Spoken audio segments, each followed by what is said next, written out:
Voilà, bonjour à tous, bienvenue sur cette mini-formation live diffusée par le pôle éducation numérique de la Ligue de l'enseignement du Bas-Rhin. Et pour vous informer, pour ceux qui ne sauraient pas, vous êtes dans une série de vidéos, dans la 5e vidéo de la série de vidéos La boîte à outils des promeneurs du net. Alors, la boîte à outils des promeneurs du net, que sont les promeneurs du net? Les promeneurs du net, ce sont ceux qui sont visés en priorité par ces vidéos, par ces mini-formations, mais elles sont aussi ouvertes à d'autres personnes qui pourraient être intéressées notamment par la thématique des outils libres et de la culture libre, mais plus généralement par les outils numériques.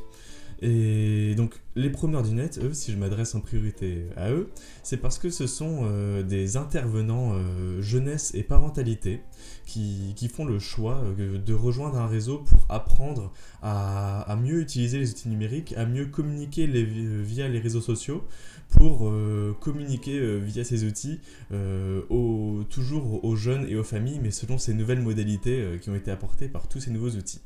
Alors si jamais vous êtes intervenant jeunesse ou parentalité et que vous n'êtes pas encore preneur du net mais que vous êtes intéressé par ces sujets, sachez qu'il y a dans chaque département un réseau de preneurs du net qui pourrait vous accueillir et vous aider à accueillir les bonnes compétences et vous aider à rencontrer aussi des personnes qui font déjà ça.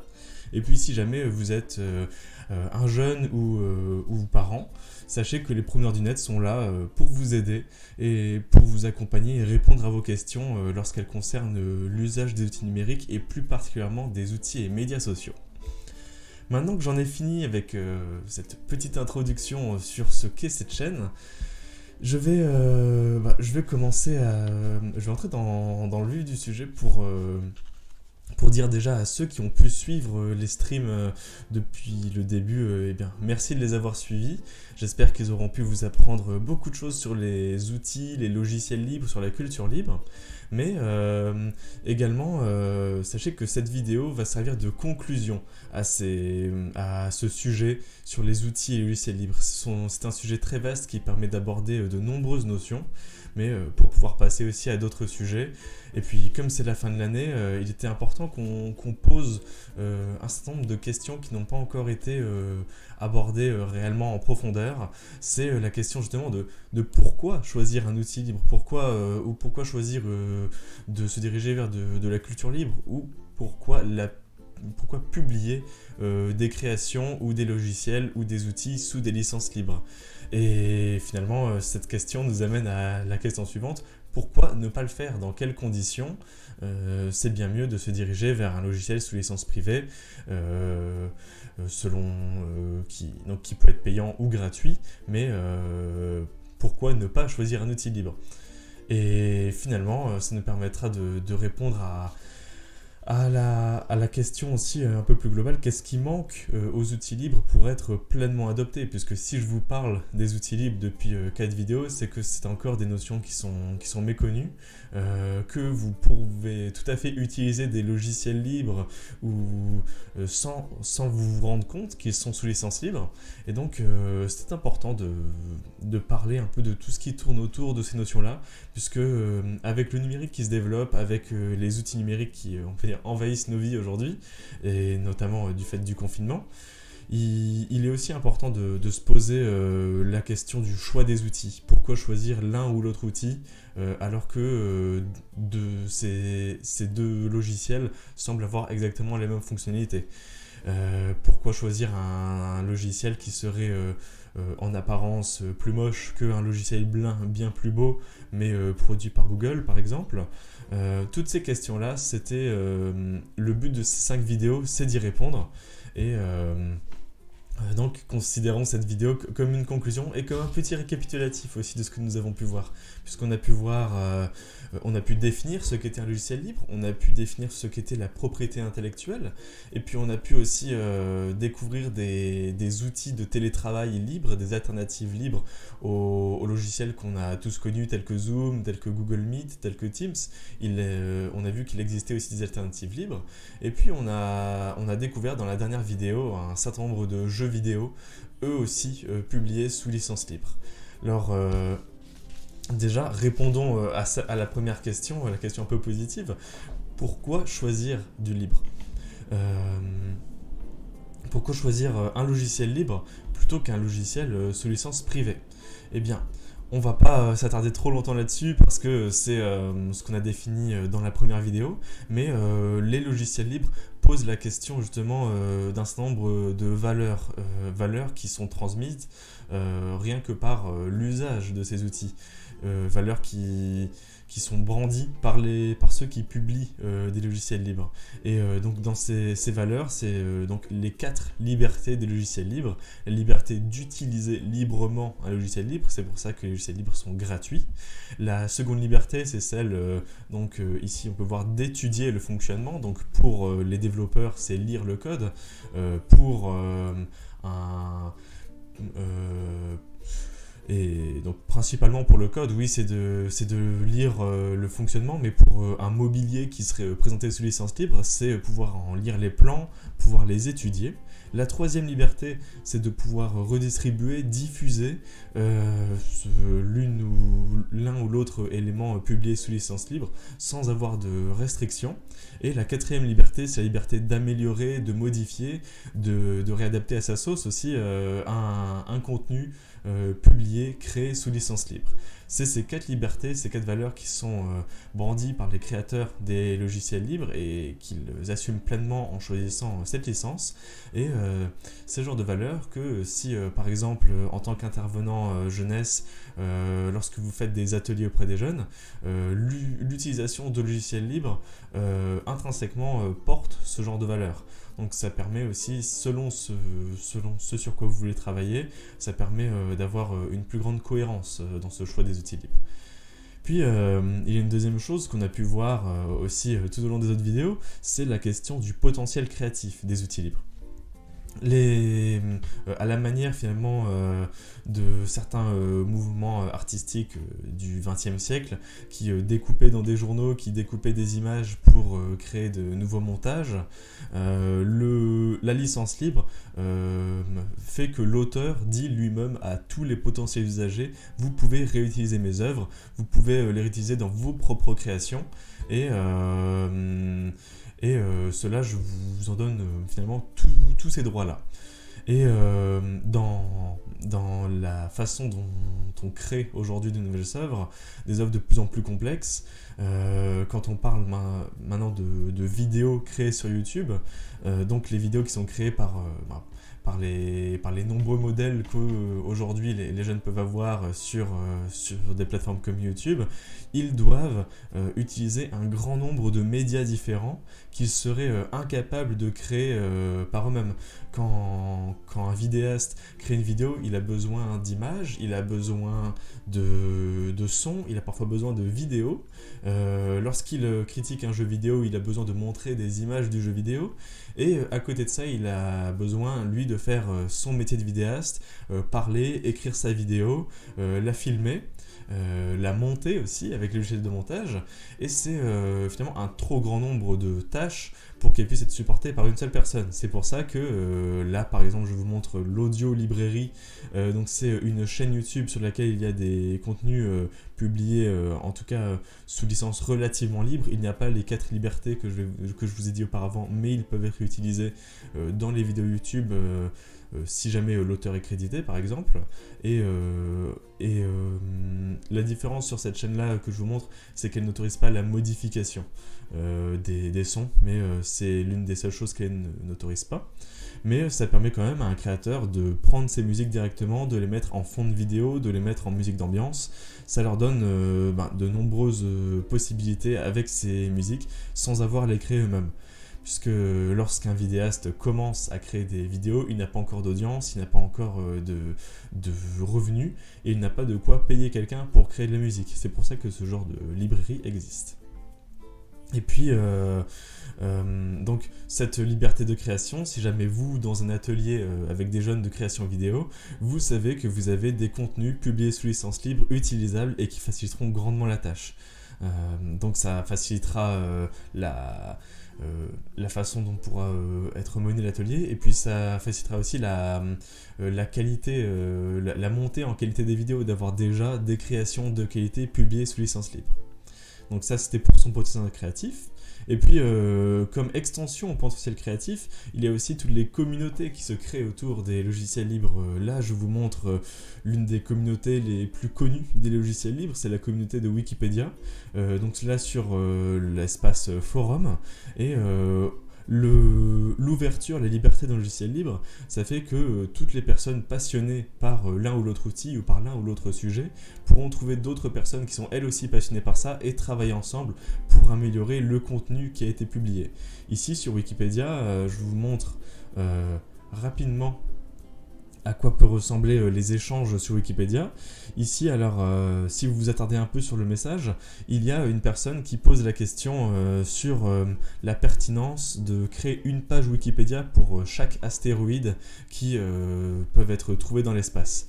Il pose cette question parce que, étant donné le nombre d'astéroïdes qui se situent rien que dans notre système solaire, il se pose la question de sa pertinence et la pose à la communauté qui lui répond et qui dit que Wikipédia étant une encyclopédie, dès lors qu'un astéroïde serait suffisamment sourcé, il peut être tout à fait publié sur Wikipédia et avoir sa page. Et la source étant importante, puisque c'est là-dessus aussi que ceux qui contribuent à Wikipédia travaillent ensemble, ils ont comme règle de ne pas publier une information qui n'est pas sourcée. C'est ce qui empêche aussi la diffusion de mauvaises informations et qui solidifie la légitimité de Wikipédia pour aller chercher de l'information. Et donc là, on peut voir que rien que dans le sujet astronomie, il y a des personnes qui créent des notices pour des nouveaux astéroïdes parce que c'est leur passion, parce que ça les intéresse et qu'ils ressentent ce besoin d'informer les autres sur toutes ces choses. Donc ça, c'est l'exemple d'une communauté plutôt accessible, puisqu'il suffit de créer un compte sur Wikipédia pour commencer à corriger des fautes, commencer à participer et à même créer des notices. On peut entendre aussi à chaque fois qu'une personne devient suffisamment célèbre, il y aura toujours un fan pour lui créer sa page Wikipédia, si ce n'est pas lui-même qui la crée. Donc c'est la force de cette communauté. Et puis, pour en arriver à l'une des dernières notions de licence libre qui les avantage, c'est leur prix. C'est gratuit. Et dans le milieu de l'animation jeunesse ou dans le milieu de l'éducation populaire aussi, qui est le mien, on a l'habitude de faire beaucoup avec peu. Et c'est ce que font les logiciels libres, c'est que ce sont souvent des développeurs qui codent quasiment tout seuls un logiciel, l'offrent à leur communauté et en trouvant des petites perles, finalement comme ça, des petits outils que peu de gens connaissent, on peut parfois résoudre des problèmes informatiques notamment sur lesquels on pouvait buter pendant des semaines et des semaines. Donc c'est l'intérêt, il y a tellement de personnes qui publient en licence libre qu'on peut facilement trouver des logiciels efficaces. Après, on va basculer sur les défauts des logiciels libres aussi, mais une dernière chose avant de basculer sur ces défauts, il y a aussi le fait que parmi ces outils, même s'ils ne sont pas tous les plus efficaces, même si parfois ils peuvent être dépassés par des logiciels propriétaires, il y a aussi des logiciels que je pourrais vous recommander les yeux fermés tellement ils ont acquis une grande qualité. Je pense par exemple à Firefox qui est l'un des navigateurs web les plus utilisés. On peut dire une petite guéguerre entre Google Chrome et Firefox sur qui est le plus utilisé. À une période c'était Firefox et si je me souviens bien en ce moment c'est Chrome. Mais Firefox est un logiciel libre publié par la fondation Mozilla et il est suffisamment rapide, il a de nombreuses fonctionnalités et il fait travailler aussi de nombreuses personnes sur l'amélioration de ce navigateur. Donc c'est une des preuves que certains logiciels libres peuvent être très efficaces. Puis il y a aussi ici VLC Media Player que beaucoup ont sur ordinateur, qui est un lecteur multimédia, qui est lui aussi sous licence libre et qui est sur de nombreux ordinateurs, même s'il y en a d'autres. Il y a Windows Media Player qui lui est la version brevetée de Windows, mais VLC lui c'est la version libre et il a lui aussi de nombreuses fonctionnalités et fonctionne très bien. Et puis LibreOffice, qui est la suite bureautique gratuite que beaucoup connaissent, qu'on a aussi souvent eu sur nos ordinateurs lorsqu'on était au collège. À une époque, c'était OpenOffice, maintenant c'est LibreOffice qui a finalement remplacé OpenOffice. Mais ça donne les mêmes fonctionnalités que la suite Word de Microsoft. La différence avec la suite Word de Microsoft, elle est principalement esthétique, avec il semble en tout cas plus beau leur logiciel, et puis aussi la possibilité de communiquer et de publier ces fichiers sur un cloud. C'est la différence avec Microsoft, mais la grosse différence aussi, c'est que pour avoir la suite Word de Microsoft, il faut un abonnement qui peut être coûteux. Et LibreOffice est pour ça une très bonne alternative pour pouvoir effectuer les tâches bureautiques de tous les jours. Mais maintenant, il va falloir aussi qu'on parle un petit peu des sujets qui fâchent, on peut dire, de pourquoi ne pas choisir un logiciel libre. Eh bien, il y a pour cela l'une des principales raisons, j'ai envie de dire, c'est il faut aussi, dans votre travail, vous adapter à votre public et avec l'évolution des outils numériques très rapide, l'évolution des technologies et le fait qu'ils soient aujourd'hui imposés pour de nombreuses démarches administratives, il y a toute une problématique d'inclusion numérique. Il y a aujourd'hui plus de 10% des résidents en France qui font partie des personnes qui ont des problèmes d'inclusion numérique, que ce soit des inclusions techniques, mauvaise connexion internet, ou de l'inclusion en termes de compétences, en termes d'usage des outils numériques. Et à ce niveau-là, les outils libres, en tout cas un grand nombre d'entre eux, n'ont pas encore atteint la qualité ou l'esthétique et même la simplicité d'utilisation, l'accessibilité qu'ont certains outils propriétaires. Je pense par exemple aux outils tels que les Google Docs ou tous les outils qui sont fournis par Google, le fait qu'ils ne buguent quasiment jamais, le fait que leur interface soit pensée pour être la plus simple d'utilisation, c'est des outils qui sont finalement plus faciles à proposer à un public qui ne connaît pas bien encore toutes les technologies numériques ou qui a du mal sur un ordinateur. Envoyer quelqu'un qui ne connaît strictement rien à l'usage d'un ordinateur sur un outil libre peut être particulièrement frustrant et rendre compliqué l'apprentissage des outils numériques. C'est pour ça qu'en termes d'inclusion, il faut aussi penser à toutes ces notions-là. Et si on est dans une logique d'ouverture au public, d'inclusion, il n'est pour le moment pas possible d'adopter le tout libre. Nous n'en sommes pas encore là. Et puis c'est dû aussi au fait que les logiciels propriétaires ont des revenus réguliers de par leur modèle économique basé sur les brevets, tandis que les logiciels libres, à moins d'être supportés par une grosse communauté comme Firefox aujourd'hui, comme LibreOffice qui est quand même d'une bonne qualité, et d'autres logiciels, la plupart des logiciels libres ont du mal à arriver à ce stade où ils sont suffisamment accessibles pour tout le monde. Il faut en général un plus grand apprentissage et il faut forcer un peu plus pour réussir à aller vers certains logiciels libres. Et puis aussi, je pense à quelqu'un qui serait dans une logique de travail, dans une logique de projet. Le rapport prix-efficacité est aussi important. Si jamais il y a un logiciel libre qui fait bien un travail, mais un logiciel privé qui fait le travail 2 fois plus vite, même s'il peut être payant, même s'il peut être privé, le rapport prix-efficacité entre aussi en compte. Et puis il y a aussi le manque de vraies alternatives. Il y a encore des logiciels qui n'ont pas de vraies alternatives libres, qui remplissent suffisamment les besoins. Et il y a une chose qu'on a pu déjà évoquer, c'est le caractère d'habitude. Le changement d'habitude demande du temps, ça demande de l'énergie, et quand on a déjà des missions à côté, quand on a déjà avec son travail tout un tas d'autres choses à faire, on n'a pas le temps de réellement se consacrer à l'apprentissage d'un nouveau logiciel qui serait plus compliqué au changement des habitudes, d'autant plus quand dans l'entreprise dans laquelle on travaille on a un certain nombre de logiciels imposés, ça rend compliqué voire impossible le changement vers un logiciel libre. Donc c'est le genre de contraintes qui sont tout à fait légitimes, le fait de ne pas avoir le temps de changer ses habitudes, ça demande une certaine énergie. C'est aussi pour ça que je fais ces vidéos, c'est pour proposer une réflexion à ce niveau-là. et pour donner oui, le temps d'y réfléchir, et pas forcément donner l'envie de changer ses habitudes, mais au moins faire prendre conscience qu'il existe des alternatives et pourquoi elles existent. Et puis, il y a aussi la dernière raison qui est aussi à énoncer, c'est que un logiciel sous brevet avec des droits d'auteur n'est pas, n'est pas mauvais en soi. C'est un modèle économique, ce sont des choix qui ont été faits et qui ont réussi pendant des décennies et des décennies.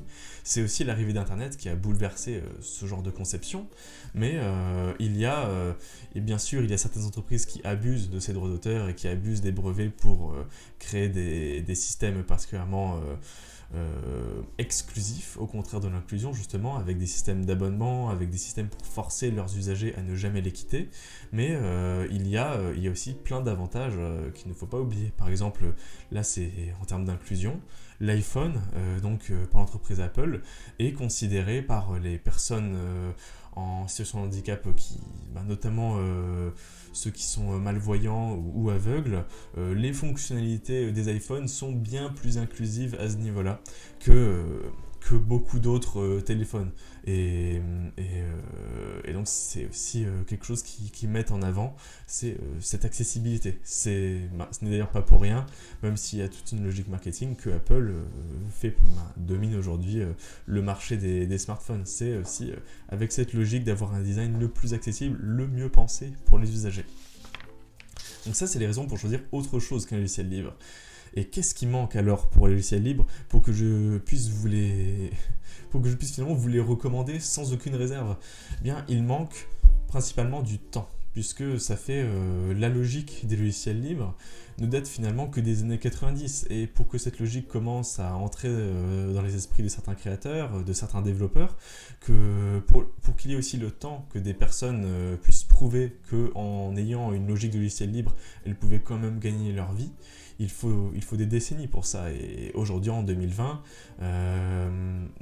on peut dire qu'on ne peut pas, en seulement 10 ans, bouleverser tout un système, le système des brevets, le système du droit d'auteur qui existe depuis plus d'un siècle, depuis même 2 siècles. Donc ce sont des changements qui pourraient demander du temps.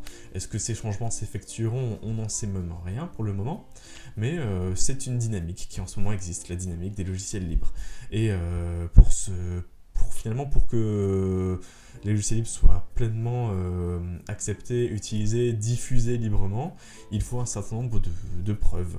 Et au niveau de ces preuves-là, je pense notamment à un logiciel dont j'ai pu déjà vous chanter les louanges, même s'il n'est pas directement dans vos compétences, c'est le logiciel Blender. C'est un logiciel qui a une histoire assez particulière, et je trouve intéressant de la raconter. C'est un logiciel qui initialement a été pensé comme un logiciel gratuit, mais avec des options payantes par son créateur. Et donc ça, c'était à la fin des années 90. Et finalement, face à la concurrence de tous les autres logiciels de modélisation 3D, je ne vous l'ai pas dit, c'est un logiciel de modélisation 3D pour ceux qui animent des films ou des jeux vidéo en 3D. Face à la concurrence de tous les autres logiciels et face au peu de revenus que son modèle rapportait, il a été abandonné par ses sponsors, par ses financeurs, et son entreprise a fait faillite. Le choix qu'il a fait, c'est qu'il a demandé à sa communauté de l'aider à créer la fondation Blender et à racheter les droits d'auteur du logiciel qu'il avait créé pour le publier cette fois-ci sous une vraie licence libre et permettre à la communauté finalement de continuer à profiter de ce logiciel qui avait tout de même un certain nombre de qualités.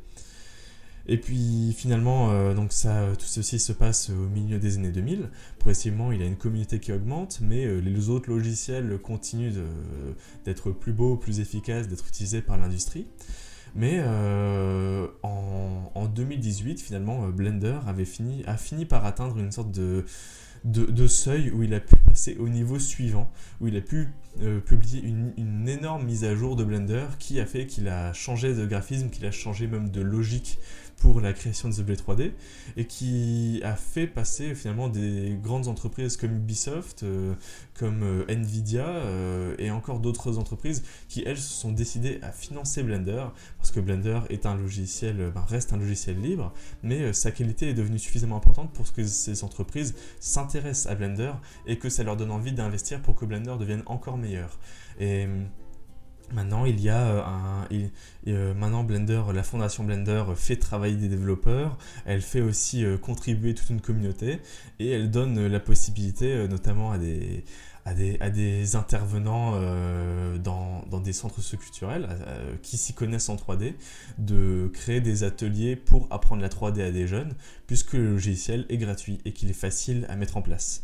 Donc on peut parler ici d'une réussite, d'une preuve que la logique des logiciels libres, même si elle est encore marginale, peut réussir, peut fonctionner.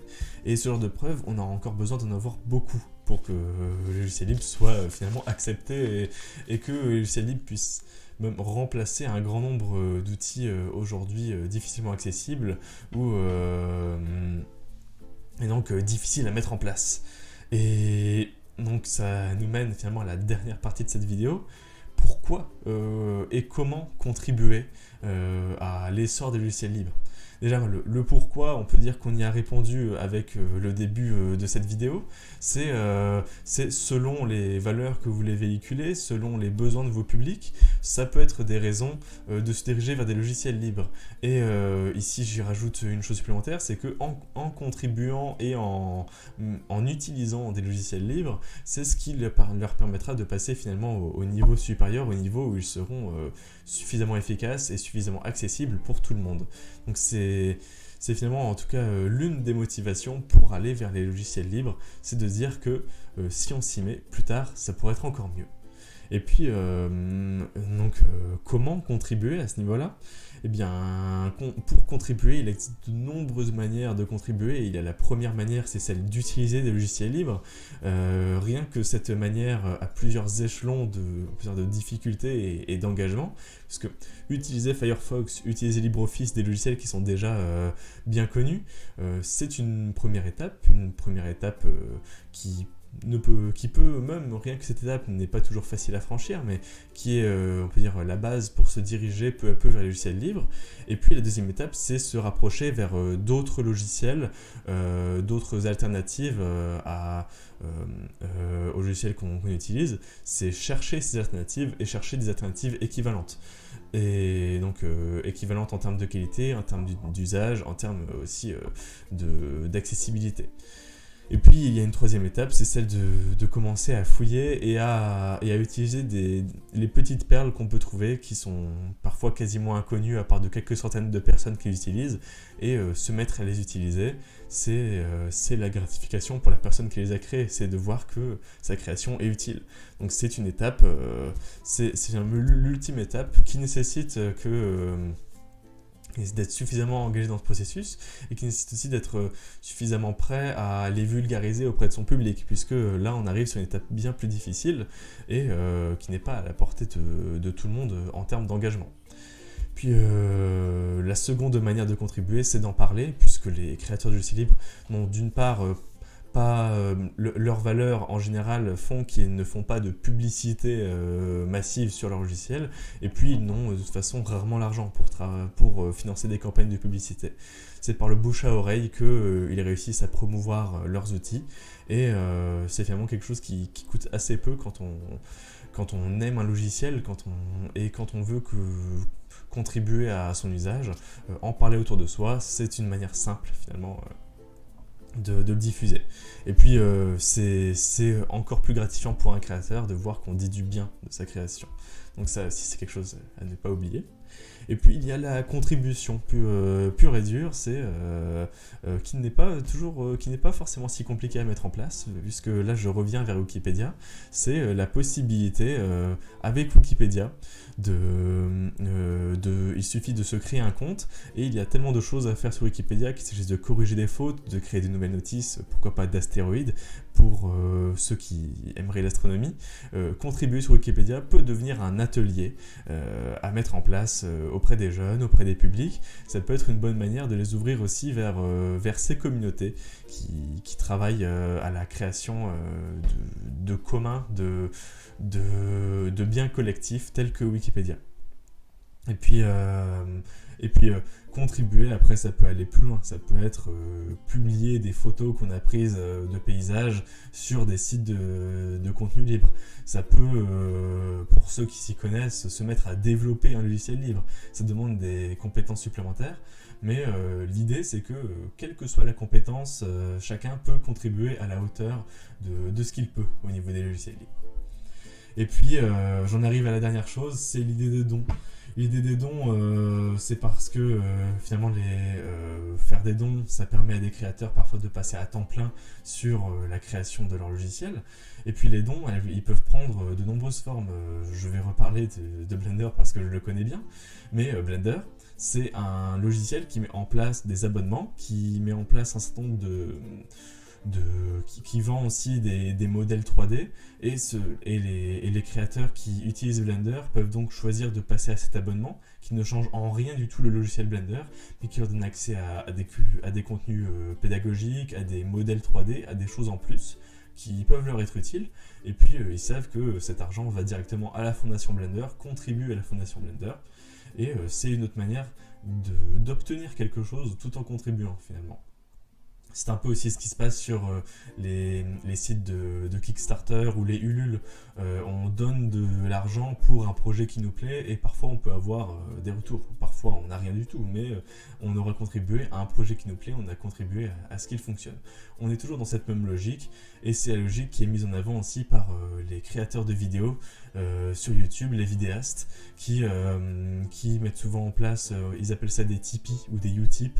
Ce sont des sites sur lesquels les spectateurs peuvent mettre des pourboires, et certains vivent de ces pourboires, certains créateurs vivent de ces pourboires, et c'est quelque chose d'ailleurs que vos publics, ce sont des publics jeunes, sont souvent assez au courant que ça existe, et ils peuvent même souvent avoir envie de contribuer et de donner un pourboire à des créateurs qu'ils apprécient. Donc c'est une autre manière aussi de contribuer. Et puis aussi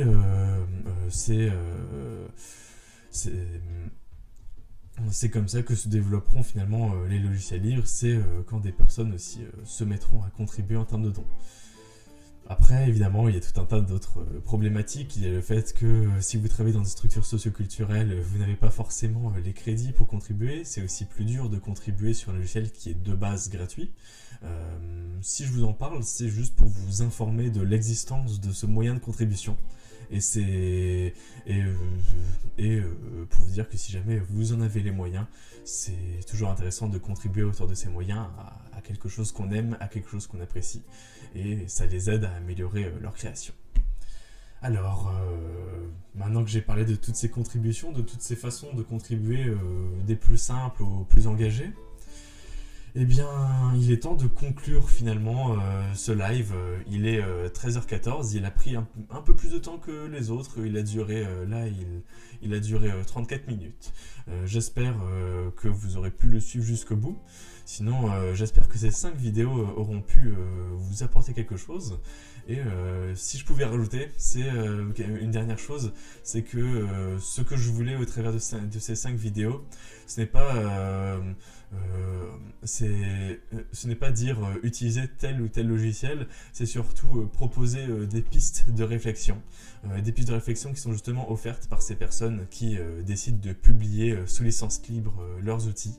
Ils posent la question de la neutralité des technologies qu'on utilise, ou plus simplement, est-ce qu'une technologie est bonne ou mauvaise, et quelles technologies sont bonnes ou mauvaises. Une question qui